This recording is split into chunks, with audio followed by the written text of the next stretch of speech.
오늘의 말씀의 제목은 우리 교회, 우리 마을입니다.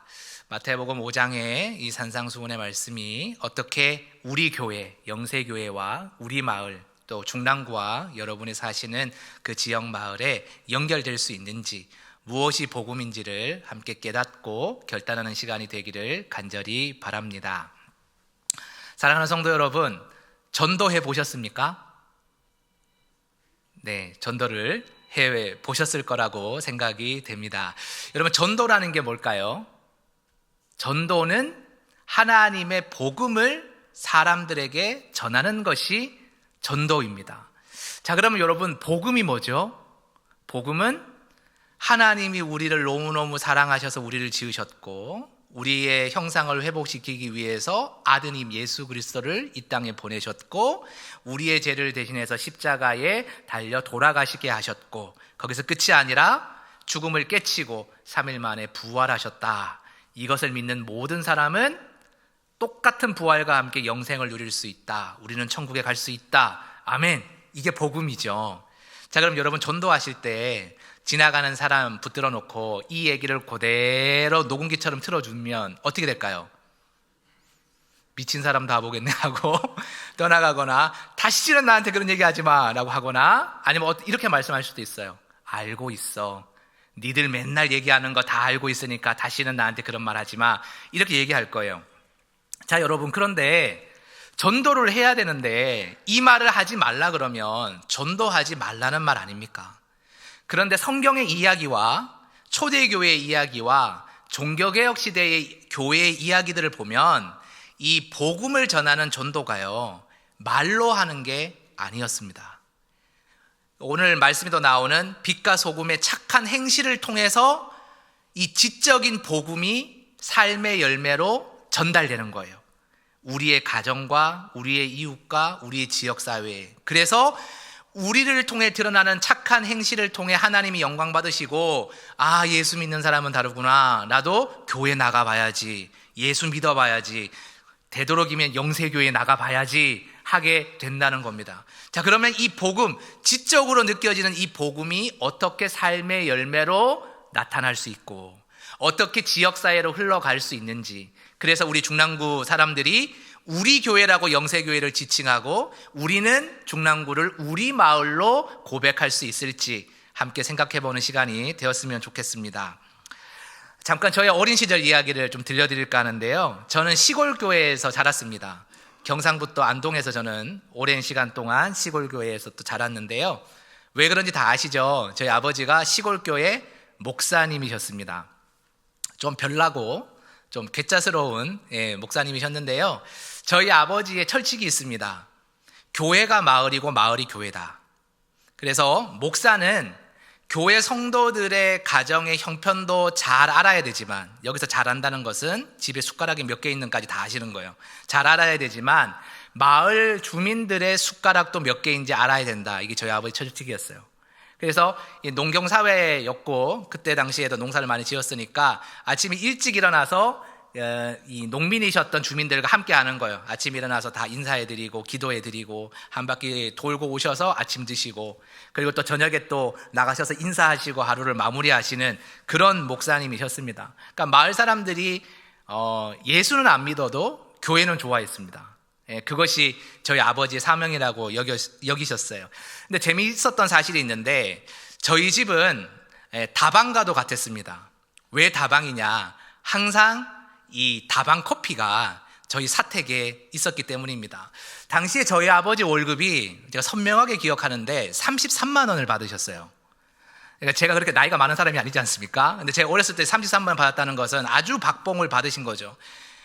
자식들 이렇게 공부시키는 거는 불가능하고 살림 사는 것도 힘든 게 당시에 33만 원이었는데 그 돈으로 제일 먼저 하는 게 뭐냐면 11조를 뗍니다. 감사원금을 떼요. 33번에서 많이 떼죠, 그렇죠? 그리고 꼭 떼는 게 있어요. 다방커피, 믹스커피 사는 비용을 뗍니다. 이 믹스커피는 누구를 위한 거였느냐? 마을 주민들을 위한 믹스커피였어요. 그래서 마을의 사람들이 아침에 이렇게 일하러 나가면서 목사님 커피 한 잔 얻어 마실 수 있나요? 그러면 저희 어머니가 나오셔서 커피를 태워주는 거예요. 근데 나중에 한술 더 뜨셔가지고, 여러분 당시에는 이 다방 커피에는 양대 산맥이 존재했습니다. 하나는 맥심, 다른 하나는 테이스터스 초이스. 이 두 가지를 항상 구비하는 게 가난했지만 저희 사택이었어요. 그래서 마을 주민들이 오셔서 커피도 마시고, 커피만 마시고 그냥 가시지 않잖아요. 한 말씀씩 이렇게 나누기도 하면서 교회의 사정과 하나님에 대한 이야기도 듣게 되셨습니다. 뿐만 아닙니다. 김장철이라면은 저희 어머니가 김장을 주도하셔가지고 마을 전체 김장을 함께 하기도 하셨고, 교회 낡은 봉고차가 있었는데 아프거나 힘든 어르신이 있으면 언제든지 택시처럼 태워주셔서 병원까지 모셔다 드리고, 그런 것들이 일상이었습니다. 어렸을 때는 많이 서운하기도 했습니다. 저 돈 가지고 나나 배부르게 많이 사주시지, 아니 저거를 왜 교회도 나오지 않는 사람들한테 저렇게 퍼주고 다니시나, 이런 생각도 들었는데, 지금 목사가 돼서 떠올려 보니까 참 좋은 목사님이셨다. 그 마을 사람들, 그 교회 사람들은 그래도 행복하셨겠다라는 생각이 좀 들었습니다. 여러분들 그러시지 않습니까? 예전에 설림 목사님의 시절을 왜 그리워하시죠? 사랑받았기 때문에 그러시죠. 근데 주변에 나이 많은 사람들도 설림 목사님들을 많이 기억하더라고요. 왜 기억하시나? 저분들 교회도 안 나오시는데 한 번씩 여쭤보면은 그때 형님 하면서 대접받았던 이야기, 사랑받았던 이야기, 먼저 인사받았던 이야기, 먼저 섬김을 받았던 이야기가 참 귀해서 영세교회가 여전히 참 좋습니다라는 이야기를 하시는 거예요. 여러분 그렇습니다. 딱 한마디 예수 믿으십시오, 십자가의 보혈을 믿으십시오, 직접적으로 얘기하지 않아도 달큰한 다방 커피 하나가 마음을 움직일 수 있는 겁니다. 어떤 분이 커피만 얻어 마시다가 미안했는지 교회에 나오셔서 지금은 이제 장로님이 되신 분이 계셨는데, 그때 저희 아버지한테 뭐라고 그러셨냐면, 아이고 목사님, 제가 담배도 끊고 커피도 끊어도 이 교회 나오는 건 못 끊겠어요. 정이 들어가지고. 여러분 정으로 여러분 복음이 전해져서 예수를 믿는 거예요. 그래서 우리에게 말씀을, 지식을 전하라고 하지 않고 빛과 소금의 역할을 하라고 하신 이 주님의 뜻이 무엇인지 한번 되새겨 볼 수 있겠지요. 본문 안으로 들어가 보겠습니다. 여러분 예수님은요, 너희는 세상의 소금, 너희는 세상의 빛이라고 하십니다. 여기서 중요한 게 두 가지가 있어요. 뭐냐면 첫 번째는 이게 명령이 아니라는 거예요. 명령이 아니라 너희의 정체성이 이것이다라고 알려줬다는 거예요. 무슨 얘기냐? 너희는 세상의 소금이 되어라, 혹은 빛이 되어라 라고 말씀하신 명령형이 아니라는 거예요. 우리가 소금이 아니고 빛이 아니고 여전히 부족하기 때문에 야, 너 소금 좀 돼야지, 너 빛이 좀 돼야지 라고 말씀하신 게 아니에요. 이미 우리는 우리가 생각에 잘났든 못났든 하나님 보시기에는 우리는 뭐예요? 소금이에요. 이미 우리는 빛이라는 거예요. 그렇기 때문에 우리는 이미 세상 속에서 소금과 빛으로 살아가고 있는 거예요. 이것을 깨달으라는 거예요. 어떻게 예수 믿어야 돼요? 어떻게 하나님을 섬겨야 돼요? 세상 속에서 어떻게 살아가야 돼요? 물을 필요 없이 이미 소금과 빛이니, 소금은 소금의 역할을, 빛은 빛의 역할을 하면 하나님의 영광이 여러분의 일상을 통해서 드러날 수 있다라는 거죠. 자, 두 번째 중요한 점이 있습니다. 뭐냐면 그냥 소금, 그냥 빛이 아니라 앞에 뭐가 붙어요? 세상의라는 말이 붙습니다. 여러분 예수님은요, 성전 안에 소금이 되라, 교회 안에 어떤 공동체의 소금이 되라, 빛이 되라 말씀하는 게 아니에요. 세상의 소금이 되라. 원어에 더 가깝게 표현하면 세상 한 복판 속에서 소금이 되고 세상 한 복판에서 빛이 되십시오 라는 게 예수님의 우리를 향하신 뜻입니다. 5장 13절에 이렇게 되어 있죠. 소금이 맛을 잃으면 무엇으로 짜게 하리요 라는 말이 있지 않습니까? 여기에서 맛을 잃다는 것이 아유 소금이 덜 짜네, 덜 짭짤하네 라는 말이 아니고요. 여기서 맛을 잃다라는 것은 무디어지다, 어리석게 되다라는 뉘앙스가 있어요. 쉽게 얘기하면 이거예요. 소금이 들어가야 되는 음식물 안에 들어가지 못하고 음식물 밖에 우두커니 따로 놓여 있는 것이 맛을 잃었다는 뜻의 의미라는 겁니다. 여러분 소금이 음식 안에 들어가서 버무려서 섞여야 소금의 역할을 하지, 소금 따로 음식 따로면 소금 있어봤자 아무런 의미가 없다라는 겁니다. 이어서 15절을 보면 등불을 켜서 말 아래 두지 않고 등경 위에 둔다라고 되어 있죠. 여러분, 이 램프나 촛불이나 이것은 어둠이 있을 때 밝게 비추는 거 아닙니까? 그러면 밑에 두는 게 아니라 높이 매달아 놔야 전체 방이 환해집니다. 이거를 어디 덮개에 덮어놓거나 땅바닥에 이렇게 처박아 두면 어떻게 됩니까? 고기만 반짝거리지 전체를 비추지 못한다라는 겁니다. 그래서 주님이 이런 말씀을 연이하시는 거예요. 이같이 너희 빛이 사람 앞에 비치게 하여 착한 행실을 보게 하고 아버지께 영광을 돌리게 하라. 아멘. 여기서 말하는 착한 행실이 뭐냐? 그저 나 하나 친절하다, 저 사람 따뜻하네, 이런 게 아니고요. 우리의 이러한 복음을 삶으로 드러내는 착한 행실을 통해서 우리를 통해 하나님이 그 사람들 앞에 드러나게 하는 거예요. 그래서 여러분을 하나님이 높이 들어서 등불처럼 세우시고 이 여러분을 통해서 하나님의 복음의 영광의 반사체가 돼서 여러분 주변의 모든 사람들이 하나님의 따뜻함과 사랑을 깨닫게 만드는 것이 여러분을 세상의 소금과 빛으로 부르신 하나님의 목적이라는 겁니다. 자, 이것을 기억하는 것이 중요합니다.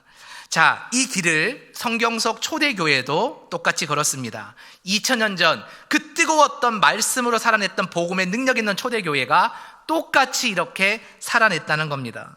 사도행전 2장에 보면 여러분 익숙한 말씀이 있죠. 사도들의 가르침을 받아 서로 교제하고 떡을 떼며 기도했다. 자, 모였기 때문에 이걸 했을 거 아니에요. 어디서 모였을까요? 성전 뜰에서만 모인 것도 아니에요. 성전 안에서만 모인 것도 아니에요.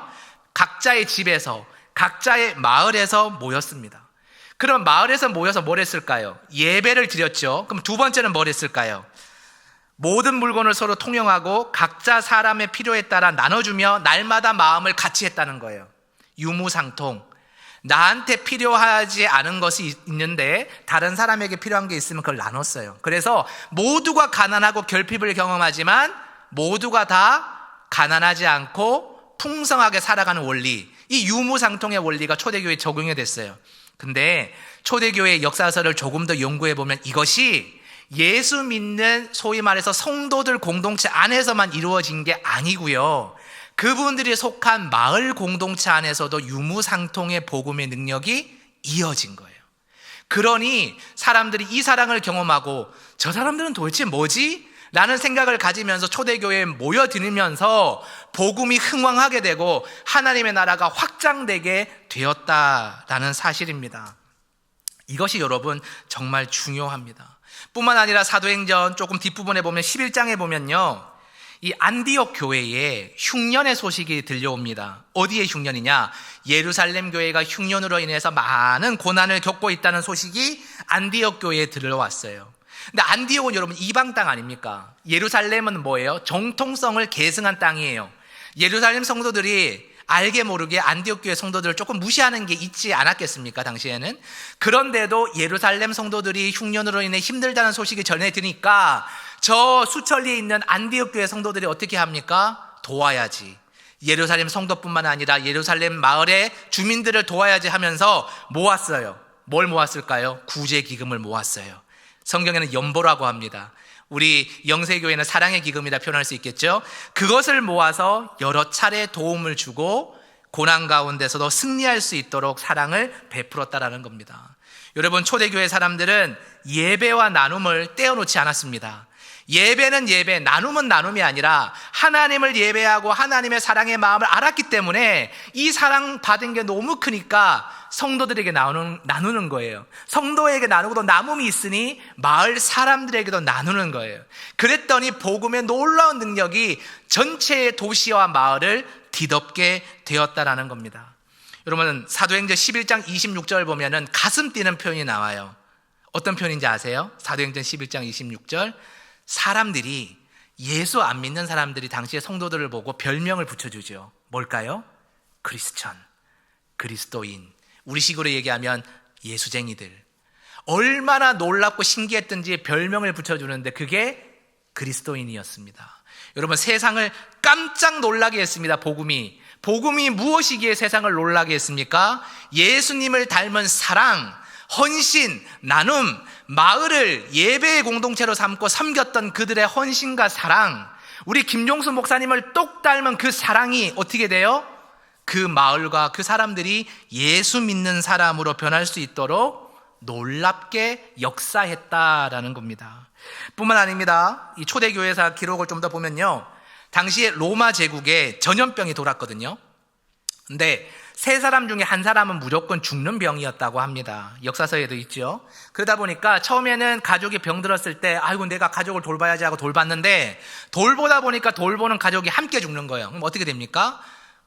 어쨌든 한 사람은 살아야 되니까 눈물을 흘리면서 도망을 칠 수밖에 없는 것이죠. 그런데 버려진 병자들을 위해서 남은 사람들이 있습니다. 누굴까요? 그리스도인들. 남남입니다. 남남인 그리스도인들이 남아서 이 사람들을 목숨을 걸고 간호해서 살려내었다는 이야기가 고대 교회 지도자들의 편지에 여러 남아 있습니다. 그 중에 한 사람이 누구냐? 갑바도기아의 위대한 주교 바실리우스입니다. 바실리우스. 흔히 바실이라고도 표현하는데, 이 바실리우스가 바로 이 죽어가는 도시, 그 도시 안에 사람들을 살리기 위해서 세운 게 있어요. 바로 바실리아드라는 이 기관인데, 죽어가는 병자들을 살리기 위해서 자신의 모든 재산을 통틀어 가지고 이것을 지었고 사람들을 살렸다라는 이야기입니다. 이런 뿐만 아닙니다. 종교개혁 시대에도, 그 복음의 능력이 뛰어났던 종교개혁 시대에도 똑같은 교회의 모습이 있었습니다. 여러분, 전에도 제가 한번 전해드린 적이 있는데요, 제네바의 종교개혁자 누굽니까? 깔뱅. 장깔뱅의 이야기입니다. 장깔뱅은요, 종교개혁을 일으킬 정도로 복음에 무장되어 있고 교리도 천주교를 깨트릴 정도로 대단한 성서적이고 복음적인 교리의 집약체였어요. 그런데 그게 끝이 아닙니다. 무엇을 했느냐? 제네바에서 구빈원과 스위스 기금을 만들고 운영했습니다. 여러분, 이게 뭐라고 했죠? 가난한 이웃들, 예수 믿는 사람뿐만이 아니라 예수 믿지 않는 제네바 시민과 그리고 프랑스에서 이동해 왔던 위구노 사람들까지도 돕기 위해서 이것을 세웠습니다. 그랬더니 제네바시가 어떻게 됐을까요?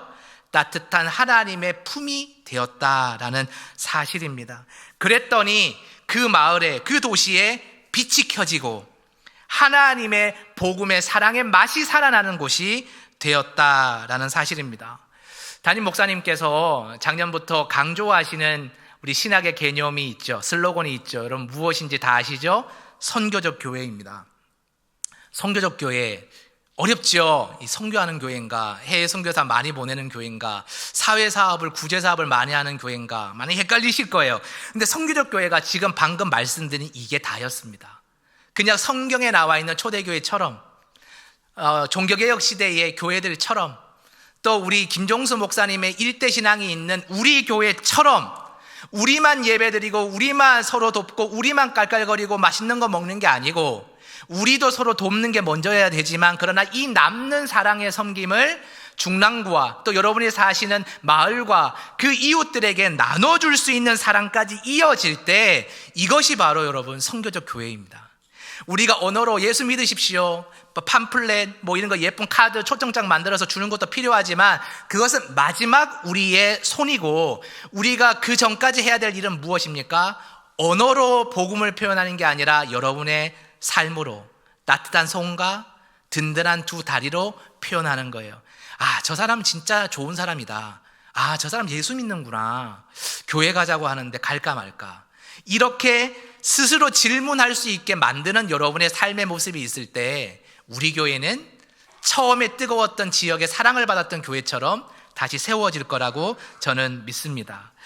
제가 올해 임승주 목사님을 대신해서 사회봉사위원회 사역을 맡았습니다. 사회봉사위원회는 교회 안팎의 구제 사역을 많이 하고, 특별히 교회 밖의 중랑구와 또 지역의 여러 가지 복지기관과 연계하는 사역이 정말 많습니다.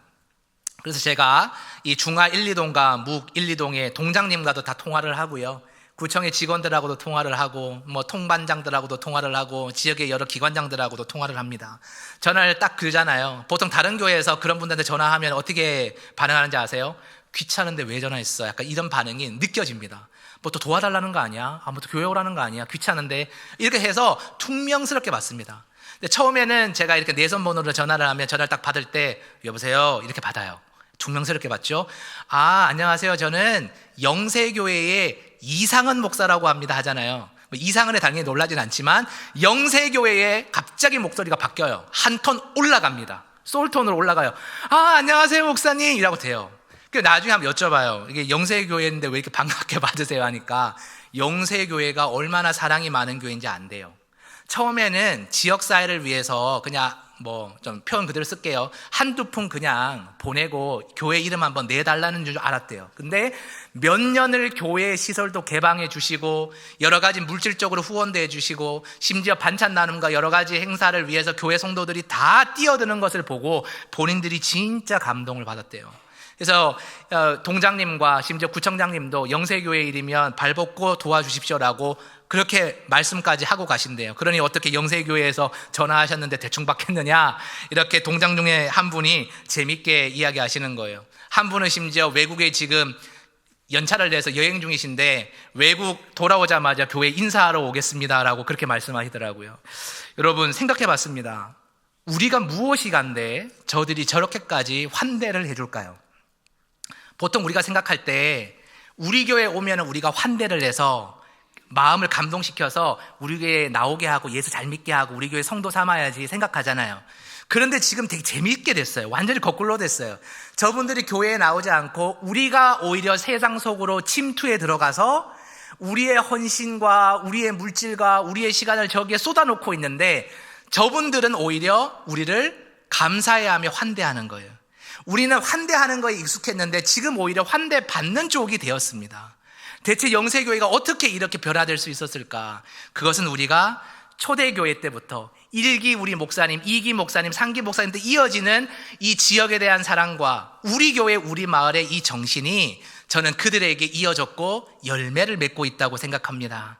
오랜 시간 동안, 오랜 시간 전에 69년에 세워진 우리 교회 아닙니까? 그때부터 우리 설림 목사님 때부터 뿌렸던 그 사랑과 복음과 그 눈물의 씨앗이 이제 열매 맺고 있다라고 저는 생각합니다. 여러분 그렇다면 어떻게 해야 될까요? 아니 목사님 좋네요. 이제 초대장도 쫙쫙 뿌리고 중앙일동, 무길동에 뿌려가지고 한 1000명만 전도해가지고 우리 교회 당장에 한 2000명 해가지고 예배 한 10부씩 드렸으면 좋겠습니다. 이럴 수도 있겠죠. 예, 저도 그렇게 되기를 바랍니다, 간절히. 그런데 그 전에 우리가 해야 될 게 있습니다. 뭘까요? 더 열심히, 더 적극적으로 설림 목사님과 원로 목사님과 지금의 목사님과 그 많은 우리 장로님과 성김이들이 하는 것처럼 우리 모든 성도가 힘을 내서 중랑구를 여러분 함께 섬기면 어떨까요? 저는 중랑구 안 사시는데요, 잘 됐습니다. 성북구입니까? 분당입니까? 안양입니까? 인천입니까? 좋습니다. 거기로 가서 섬기십시오. 작은 것도 좋습니다. 큰 거 안 하셔도 됩니다. 바로 아파트 옆에 있는 주민들을 위해서 여러분 기도해 주시고 그들의 필요를 채워주기 위해 노력해 보십시오. 맨날 혼자서 앉아있는 어르신이 있으면 여러분 가능하시면 집에서 맛있는 밥을 지으셔서 어르신 저희 집에서 밥 한 끼 대접하겠습니다. 저희 집 한번 오셔서 식사 한번 하시죠. 여러분 그 따뜻한 밥 한 끼가 그 어떤 말보다 뛰어난 복음이고 사랑이고 능력이라고 생각합니다. 그런 게 하나하나 쌓이고 여러분이 예수 믿는 거 숨기지 않아도 드러나게 되겠죠. 여러분이 애써 숨겨도 드러납니다. 그러면 예수님을 통해서 내가 밥 한 끼 잘 얻어먹었구나 라는 생각을 하게 될 겁니다. 그러니 여러분 포기하지 말고 여러분 이웃에게 예수 믿으세요 말이 아니라 따뜻한 사랑으로 다가가십시오.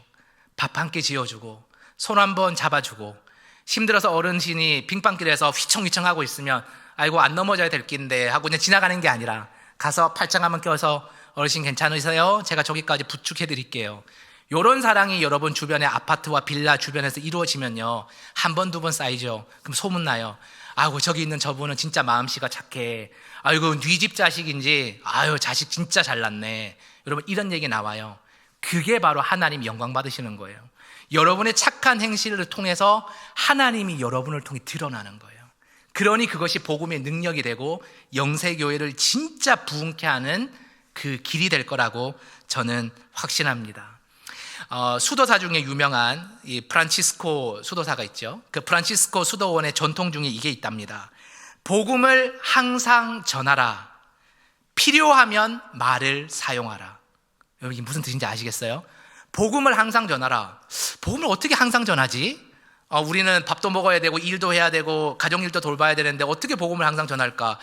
이거 좀 말이 안 되는데 생각이 들죠. 근데 뒷말은 더 이상하지 않으세요? 필요하면 말을 사용하라. 복음을 말로 전해야지 예수 믿으러 오라고, 영색교회 오라고. 그럼 필요하면 말을 사용하는 게 무엇일까?